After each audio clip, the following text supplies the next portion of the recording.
नमस्कार, बहुत स्वागत है आपका एबीपी गंगा पर। आपके साथ मैं हूं कौशल सेठ और वक्त हो चला है गंगा सवेरा का। नमस्कार, मैं हूं आपके साथ राजीव ढोंडियाल। तो शुरुआत करते हैं इस बुलेटिन की। सबसे पहले बड़ी खबर आपको देंगे। मुख्यमंत्री योगी आदित्यनाथ का वृंदावन का दौरा है आज और मुख्यमंत्री यहां पर साधु संतों के साथ बैठक करने वाले हैं। कुंभ भूमि को लेकर बड़ा ऐलान किया जा सकता है। कुंभ भूमि को लेकर बड़ा ऐलान कर सकते हैं। यहां से सीएम बांके बिहारी मंदिर में दर्शन करेंगे, तीर्थ विकास परिषद की बैठक में शामिल होंगे। आज से 40 दिनों तक वैष्णवों की बैठक यहां पर चलेगी। संत विजय कौशल जी महाराज के आश्रम में मुख्यमंत्री को जाना है। जिले की विकास योजनाओं का शिलान्यास करेंगे। बाबा देवराह यमुना घाट पर आरती करने का भी कार्यक्रम है। तो बहुत से कार्यक्रम है और वो हम सिलसिलेवार आपको बता रहे हैं। सीएम योगी आदित्यनाथ का वृंदावन का दौरा, वृंदावन के दौरे में साधु संतों से मुलाकात, इसके साथ साथ कुंभ भूमि को लेकर एक बड़ा ऐलान, कई योजनाओं का शिलान्यास।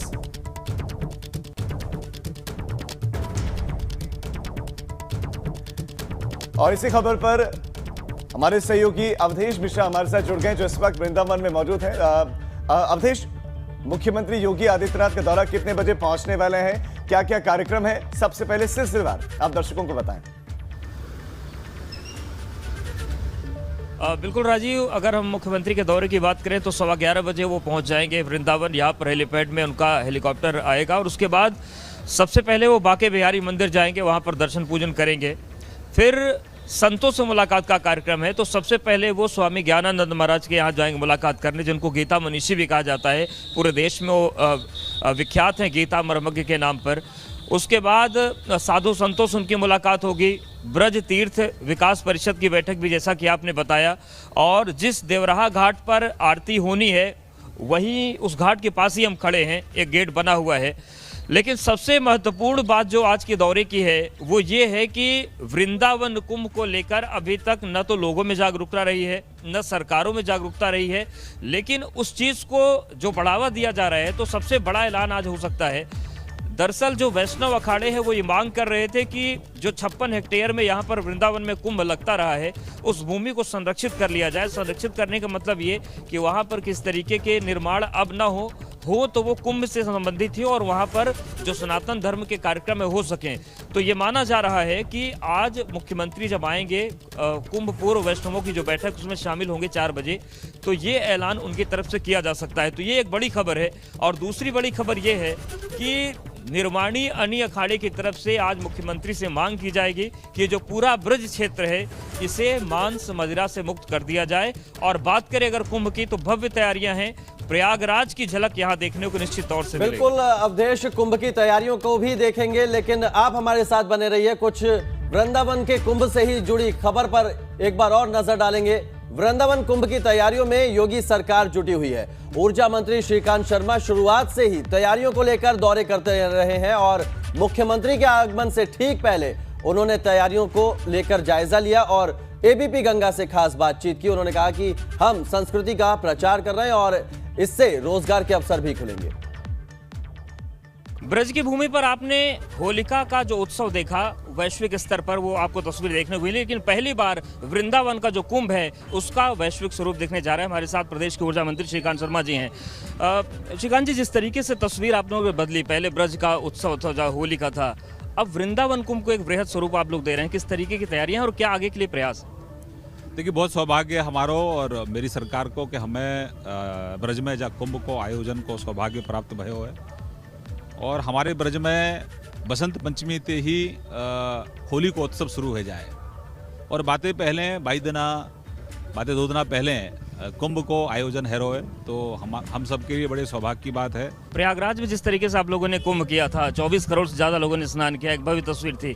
क्या वही रंग, वही तस्वीर उतारने की कोशिश ब्रज में होगी, ब्रज के कलेवर के साथ? देखो, ये तो भगवान कृष्ण की जन्मभूमि है, जाते का और स्थान की आप वो ना प्रतिस्पर्धा या मुकाबला ना कर सके, ये तो बड़ा पवित्र स्थान है। जब हम लोगों को बता रहे हैं, प्रोमो चला रहे हैं कि ब्रज का कुंभ हम आपको दिखाएंगे, तो लोग सवाल पूछ रहे हैं, अच्छा ब्रज में भी कुंभ होता है, ये परिस्थिति क्यों बनी? अब आप लोग उसको बड़े स्तर पर ला रहे हैं, तो लोगों को पता चल रहा है पहली बार कि वृंदावन में भी कुंभ होता है। पूर्व में हमारी जो संस्कृति है, बातें, हमारे जो पवित्र स्थान है, इनसे जुड़े जो कार्यक्रम है, उनने उतना ज़्यादा प्रचार प्रसार ना मिलतो, वहाँ उतनी भव्यता के कार्यक्रम ना होते। तो लेकिन अब जब से हमारी सरकार आई है केंद्र में और राज्य में, तब से हमारे जो प्रमुख तीर्थ स्थान हैं उनमें बहुत विशेष महत्व हम लोग दे रहे हैं। धन्यवाद हमसे बात करने के लिए। तो प्रदेश के ऊर्जा मंत्री श्रीकांत शर्मा जी को सुना आपने, उनका कहना था कि पहले चीज़ें ज़रूर नेपथ्य में थी, पहले संस्कृति को, धर्म को, जो हमारा पूरी परंपरा है उसको उतनी तवज्जो नहीं मिल पाई, लेकिन अब उसको तवज्जो मिल रही। हमारी सरकार बेहतर काम कर रही है और केवल धर्म को ही नहीं, यहाँ से रोजगार को, व्यवसाय को भी आगे बढ़ोतरी मिलेगी। ब्रजभूमि से अवधेश, एबीपी गंगा। तो कैबिनेट मिनिस्टर, इसमें अच्छी बात यह है कि हिंदी और अंग्रेजी जानते भी हैं और आपने अलग अलग मंचों पर उनको हिंदी अंग्रेजी बोलते हुए सुना होगा, लेकिन इस बार इस्तेमाल किया जो जी हाँ, वहाँ की स्थानीय भाषा है। हालांकि सरकार जिस तरह से ये ब्रज भूमि के जो कुंभ को एक पहचान दिलाने की कोशिश करी, ये भी एक अच्छी पहल है। बिल्कुल। हमारे साथ हमारे सहयोगी लगातार बने हुए अवधेश मिश्रा जो वृंदावन में ही मौजूद हैं। अवधेश, मैं इस कुंभ से जुड़ी हुई जानकारी आपसे चाहता हूं, क्योंकि जब कुंभ की बात होती है, हमने प्रयागराज देखा, हरिद्वार में कुंभ होने जा रहा है, वृंदावन में जो कुंभ होने जा रहा है, ये इस कुंभ से कितना अलग होगा? इस कुंभ में क्या अलग होने जा रहा है और सरकार के क्या क्या प्रयास है इसके पीछे कि ये भी भव्य हो, उसी तरह का हो जैसे प्रयागराज में हो? बिल्कुल राजीव, अगर हम भव्यता की बात करें तो कल जब हमने रात को देखा, सबसे बड़ी बात यह है कि लंबे समय से श्रीकांत शर्मा और मुख्यमंत्री योगी आदित्यनाथ ने यहाँ पर कमाल संभाल रखी है। पूरे वृंदावन में लाइटिंग की गई है, जो बुनियादी ढांचा है उसका विस्तार किया गया है। आज भी सैकड़ों करोड़ की जो योजनाएं हैं उनका लोकार्पण और शिलान्यास होगा। अगर हम वैसे कुंभ की बात करें वृंदावन की, तो इसकी परंपरा लगभग 4 से 5 सदी पुरानी है। कई बातें हैं। पहला पक्ष तो ये है कि जब देवासुर संग्राम हुआ अमृत के लिए, तो दक्षिण भारत में एक जगह है कुंभकोणम और उत्तर भारत में जगह है वृंदावन, जहाँ पर अमृत की बूंदें तो नहीं छलकी थी, लेकिन यहाँ पर उस झगड़े के दौरान थोड़ी देर के लिए अमृत कलश रखा गया था। पहली मान्यता यह है कुंभ को लेकर। दूसरी मान्यता यह है कि जिस पर आज साधु संत खुलकर बोलना नहीं चाहते हैं, जब शैव और वैष्णवों का संग्राम चरम पर था, एक हरिद्वार कुंभ आया जहाँ पर कई हजार वैष्णव संत मारे गए, शैवों ने मारा उनको। ये बड़ी खतरनाक परंपरा हुआ करती थी। उसके बाद एक बालानंदाचार्य जी हुए जो बहुत बड़े वैष्णव संत थे, उन्होंने ये फैसला किया कि कुंभ में मारकाट सही नहीं, इसलिए हम एक अलग कुंभ अपना लगाएंगे और वृंदावन में इसलिए लगाएंगे क्योंकि राम और कृष्ण की भक्ति के हम लोग उपासक हैं। वहां से ये परंपरा स्थापित हुई। हालांकि बाद में जब कल्याण सिंह की सरकार आई और उसके बाद उन्होंने समन्वय बनाया, तो आज वैष्णव और शैव अखाड़े हरिद्वार, प्रयागराज सब जगह नहाते हैं। लेकिन इन लोगों ने कहा कि हमारी जो परंपरा स्थापित थी वह परंपरा हम आगे बढ़ाएंगे, इसलिए वृंदावन में कुंभ लगता है। और संत बड़े प्रसन्न है कि कम से कम 250-300 साल के बाद कोई ऐसा शासन आया जो वृंदावन कुंभ को पहली बार तवज्जो दे रहा है। और इस बात को लेकर जो तीनों अणी अखाड़े, चाहे निर्मोही की बात करें, निर्वाणी की बात करें या फिर दिगंबर की बात करें, वो संत बहुत प्रसन्न है। और इन्हीं 3 अखाड़ों के इर्द गिर्द ये बताया इसका वृंदावन कुंभ के बारे में। ज्यादातर लोगों को, मुझे भी नहीं लगता है कि इसकी जानकारी होगी। आपने इसकी जानकारी दी और सरकार इसको बढ़ा रही है, प्रोत्साहन दे रही है, ये भी अपने आप में अच्छी बात है। आपका बहुत शुक्रिया अवधेश इस तमाम जानकारी के लिए। तो वृंदावन कुंभ की तैयारियां चल रही है और उम्मीद की जा रही है कि प्रयागराज में जैसा कुंभ हुआ था भव्य दिव्य, वैसा ही वृंदावन में भी होगा। बिल्कुल। और तमाम रंग देखने के लिए रोज शाम एबीपी गंगा पर 7:30 बजे वृंदावन कुंभ के रंग भी देखिए आप। और खबरों का रुख कर लेते हैं, बात करते हैं आज अमरोहा में कांग्रेस की किसान महापंचायत है। कांग्रेस प्रदेश अध्यक्ष अजय कुमार लल्लू और राशिद अलवी इस पंचायत में शामिल होंगे। कृषि कानूनों को रद्द करने की मांग को लेकर यह पंचायत रखी गई है। किसानों के समर्थन में अब कांग्रेस खुलकर आ गई है। कांग्रेस जिले में 4 तहसीलों के गांव में किसान पंचायत करेगी। तो बड़ी खबर आपको बता रहे हैं, कृषि कानूनों को रद्द करने के समर्थक किसानों के समर्थन में खुलकर आई है कांग्रेस और कई गांवों में किसान पंचायत में जुटेंगे।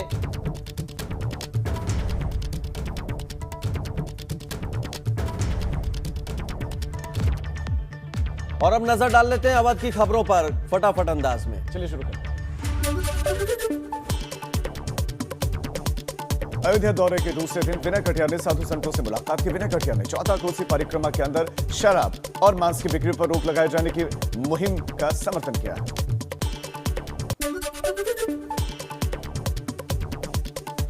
लखनऊ के कैसरबाग में समाजवादी पार्टी के जिला कार्यालय पर समाजवादी महिला घेरा कार्यक्रम का आयोजन हुआ। महिलाओं के खिलाफ बढ़ रहे अपराध के विरोध में सपा ने यह कार्यक्रम रखा।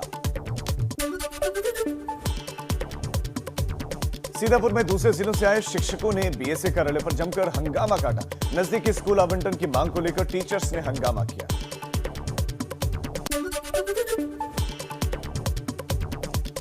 प्रभारी मंत्री मोहसिन रजा ने अमेठी में बीजेपी कार्यालय में भाजपा नेताओं के साथ बैठक की। इस मौके पर मोहसिन रजा ने कांग्रेस पर जमकर निशाना साधा।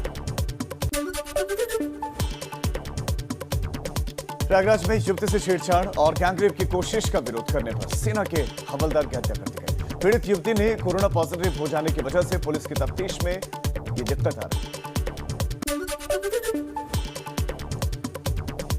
फतेहपुर के बेंदगी कोतवाली क्षेत्र के मुगलाही मोहल्ले में दबंगों की दबंगई देखने को मिली, जहां एक परिवार के घर के मुख्य दरवाजे को बंद कर तीन मंजिला मकान बना दिया गया। मकान निर्माण रुकवाने के लिए पीड़ित परिवार ने एसडीएम से गुहार लगाई।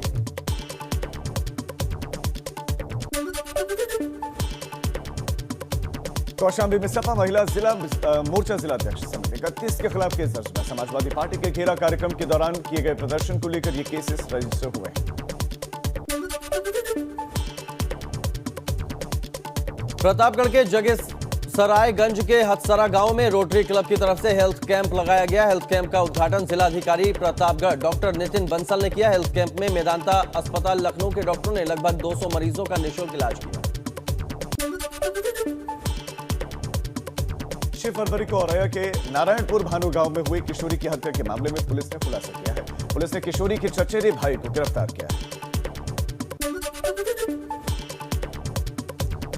हरदोई में बीजेपी प्रदेश महामंत्री गोविंद नारायण शुक्ल ने केंद्रीय बजट को गांव के गरीबों के हित का बजट बताया, तो वहीं मनरेगा को लेकर पूछे गए सवाल से किनारा करते नजर आए नारायण शुक्ला।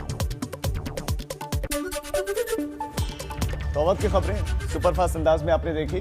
अब आगे बढ़ते हैं और औरैया का रुख करेंगे, जहां पर अपराधी बेखौफ हो गए।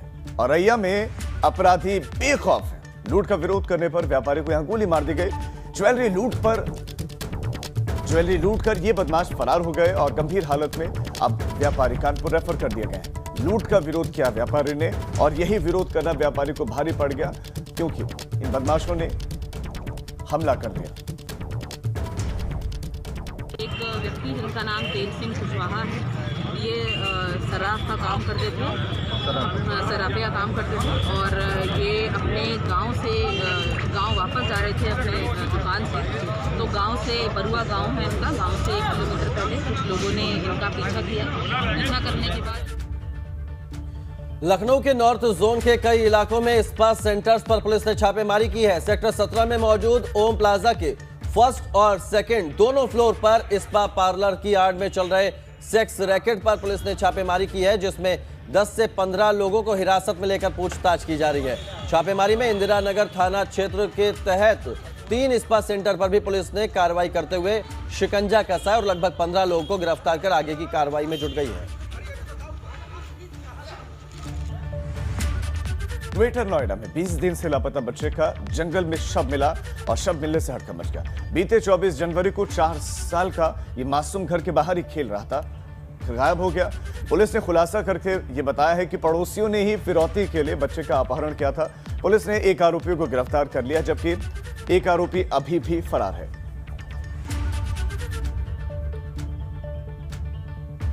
ग्रेटर नोएडा में मकान गिरने से अफरा तफरी मच गई। पुराने मकान को जैक की मदद से ऊपर उठाने का काम चल रहा था। मकान में काम कर रहे 6 मजदूर इस हादसे में बाल बाल बच गए। हादसे के बाद कस्बे में अफरा तफरी का माहौल हो गया। सूचना पाकर पुलिस मौके पर पहुंच गई। तस्वीरें हम आपको दिखा रहे हैं।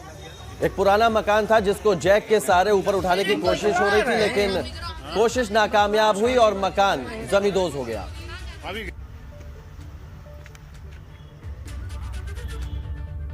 खबर लखनऊ से, जहां पर केशव नगर में पतंजलि गोदाम में अचानक भीषण आग लग गई।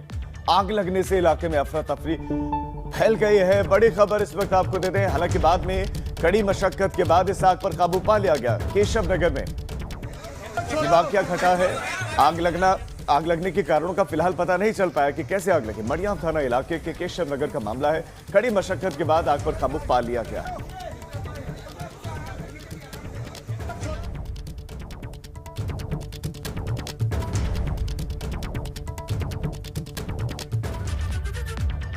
तो चलिए अब पूर्वांचल की खबरों पर नजर डाल लेते हैं फटाफट अंदाज में। चलिए शुरुआत करते हैं। वाराणसी में गंगा सफाई का सपना साकार होता दिख रहा है। गंगा में डाले जा रहे 30 में से 19 नाले बंद कर दिए गए, जिसके चलते एक बार फिर गंगा का ऑक्सीजन लेवल बढ़ गया है। मिर्जापुर के चंद्रदीपा वार्ड के लोग इन दिनों एक अदद सड़क को लेकर परेशान हैं। सड़क पर बने गड्ढे और कीचड़ से लोगों का हाल बेहाल है। गाजीपुर में प्रधानमंत्री आवास योजना का लाभ देने के नाम पर वसूली का मामला सामने आया। यहां पर लाभार्थी से पहली किश्त मिलने की एवज में 20,000 रुपए की डिमांड की गई। पैसों की डिमांड का ऑडियो वायरल हो रहा है। गोरखपुर में 5 महीने की बेटी के साथ बस परिचालक की ड्यूटी कर रही शिप्रा दीक्षित की खबर दिखाए जाने के मामले में एबीपी गंगा की खबर का असर हुआ है। शिप्रा दीक्षित को गोरखपुर डिपो के रेलवे बस स्टेशन के एमएसटी पटल पर अग्रिम आदेश तक अनिश्चितकाल के लिए तैनाती दे दी गई है। आजमगढ़ में अपहरण के बाद नाबालिग से दरिंदगी करने वाले आरोपी को पुलिस ने गिरफ्तार कर लिया है। रेप के बाद नाबालिग की हत्या कर दी गई थी। बेसिक शिक्षा मंत्री सतीश द्विवेदी बस्ती पहुंचे और नवनिर्मित बीएसए कार्यालय का उद्घाटन किया। इस मौके पर मंत्री ने केंद्रीय बजट को ऐतिहासिक, देश के गांव, गरीब और किसान के कल्याण वाला बजट बताया। संत कबीरनगर में वैलेंटाइन डे के एक दिन पहले ही प्रेमी प्रेमिका की संदिग्ध मौत के बाद जलाए जाने का सनसनीखेज मामला सामने आया। मौके पर पहुंची पुलिस ने परिजनों को आज जले शव को छोड़कर परिजन वहां से फरार हो गए और पुलिस अब आगे की कार्रवाई कर रही है। सिद्धार्थनगर पहुंचे प्रभारी मंत्री स्वामी प्रसाद मौर्य ने कहा कि केंद्रीय बजट से सभी वर्ग विकास के साथ देश प्रगति करेगा। वहीं पेट्रोल और डीजल की महंगाई के सवाल पर स्वामी प्रसाद ने कहा कि जिस वस्तु की उपलब्धता अधिक हो उसकी महंगाई अपने आप बढ़ जाएगी। बलिया पुलिस ने छापेमारी कर हल्दी थाना इलाके के मुड़ाडीह ताल सिवान के एक पोल्ट्री फार्म में 40 लाख रुपए की कीमत के हरियाणा निर्मित अवैध शराब बरामद की। पोल्ट्री फार्म से 5 किलो यूरिया, 3 किलो फिटकरी और 2 किलो नौशादर बरामद किया है। सोनभद्र के सांसद पकौड़ी लाल कोल ने संसद के प्रश्नकाल में विस्थापितों का मुद्दा उठाया। बजट में बोलते हुए एनसीएल एनटीपीसी के विस्थापितों के लगातार भूख हड़ताल का मुद्दा उन्होंने संसद में उठाया। रायबरेली पहुंचे उप मुख्यमंत्री डॉक्टर दिनेश शर्मा ने केंद्रीय बजट की तारीफ की, साथ ही अपनी सरकार की काम की तारीफ भी की।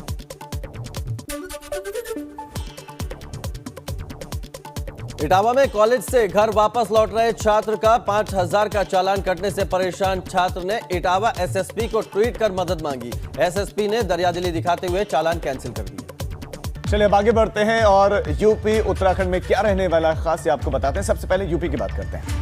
मुख्यमंत्री योगी आदित्यनाथ का वृंदावन का दौरा है आज। यहां पर साधु संतों के साथ सीएम करेंगे बैठक। कुंभ भूमि को लेकर बड़ा ऐलान किया जा सकता है। उत्तर प्रदेश ब्रज तीर्थ विकास परिषद हरिद्वार कुंभ 14 फरवरी से वृंदावन में वैष्णवों की बैठक मेले का आयोजन करने जा रही है और यह कार्यक्रम 40 दिनों तक चलेगा। सीएम योगी आदित्यनाथ बांके बिहारी मंदिर में दर्शन करेंगे। उसके बाद पर्यटन सुविधा केंद्र पर संतों से मुलाकात करेंगे।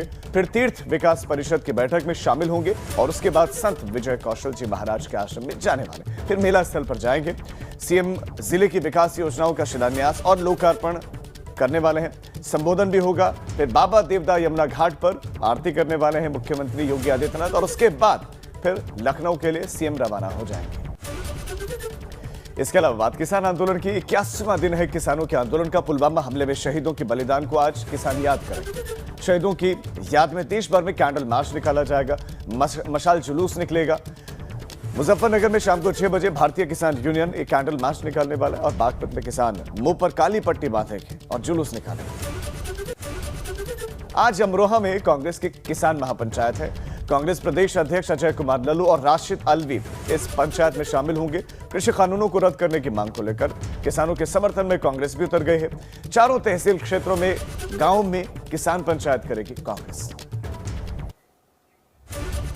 तो अब आपको बताते हैं कि उत्तराखंड में आज क्या कुछ खास रहने वाला है। ऋषिगंगा घाटी में आई बाढ़ को आज 8 दिन पूरे हो गए। तपोवन के टनल में उम्मीद की आस के साथ एक बार और ड्रिलिंग शुरू हो गई है। आपदा में अब तक 40 लोगों की मौत हो चुकी है और 164 लोग लापता हैं।